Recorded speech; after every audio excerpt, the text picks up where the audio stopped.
এই কাটবো, বড়ি দিয়ে রান্না হবে আজকে।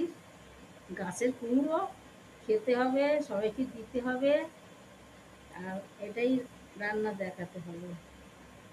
আগে কেটে নেই, তখন দেখাবো। হয়ে গেল।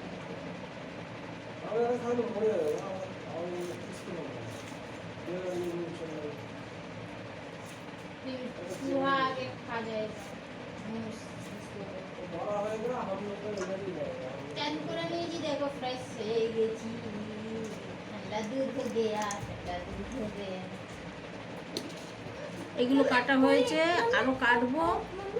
তো আমি রান্না করব, তখন আবার রান্নাতে ছাড়বো। এখন গানের চ্যানেলে ছেড়ে দিলাম।